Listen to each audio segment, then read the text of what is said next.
Yun. So, andito tayo sa 999 Mall. Dito sa Divisoria, no? Dito tayo sa Baoge Kitchen, no? So, dito, mga legit hindi kang order, no? Mga nagluluto.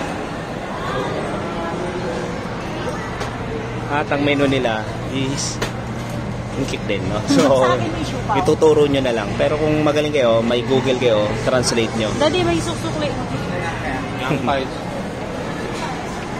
So, mamaya, tingnan natin. Umorder kami ng roast duck, noodles, ham fried rice, tsaka xiaolong bao.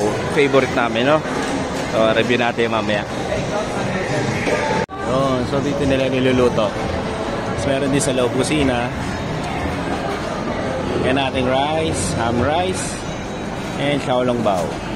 Nihintay na lang natin yung noodles. Yo! Ito yung roast duck. So, nailagay kasi sa take-out. Nailagay siya sa take-out. 230 to guys ha. Pero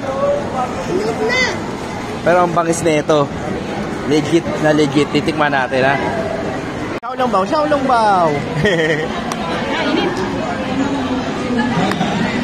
Ito kasi lagi namin kinakain pag nandito sa Divisoria. Iyan ang xiaolong bao. 150, 10 piraso. Solid. Grabe. Titikman natin yan mamaya.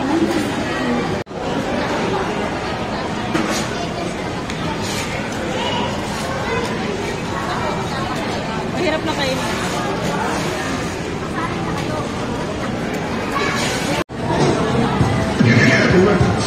Gusto mo to?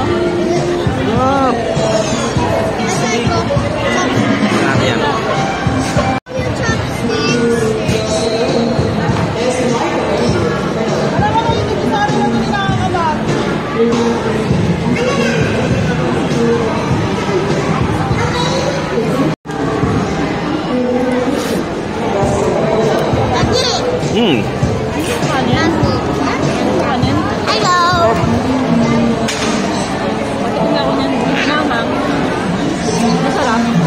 Sarap. Pa rin ng dati. Alam mo ba parang sila yun? Lagay pa lang ng xiaolong bao. Tikman natin. Gusto mo sa peanut sauce o yan? Peanut sauce. Yan, xiaolong bao sa peanut sauce. Panalo to. Ikaw yung nakakala na. Sarap. Sabi mo, pahinipot po ketchup. Alam mo yung ano? Lasang inkik talaga. Ito, oo. Galing mo yan. Legit eh. Paritin mo yan. Legit na legit. Sarap. Masarap sa peanut. Panalo. Yung roasted duck. Grabe. Roasted duck talaga.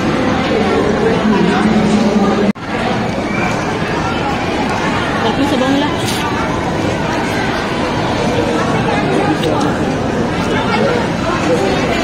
Grabe, roasted duck. Legit na legit. Sarap. Jollibee. Siyempre sila Jollibee. Paduy.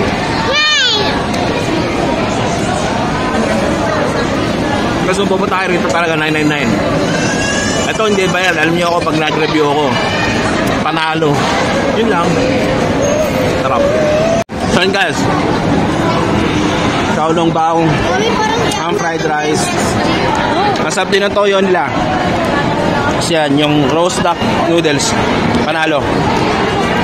Yun yan sa ano. Okay. Sa Baoge Kitchen. Dito sa 999 Mall. So kung trip nyo, yan. Sarap, masarap. Panalo. Panalo. Yeah. Guys, kung trip nyo, yung makakinain ko, grabe. Dito, Baoge Kitchen. Sobrang panalo. Swabing swabe. Hello. Take out na naman ang xiaolong bao. Panalo, panalo.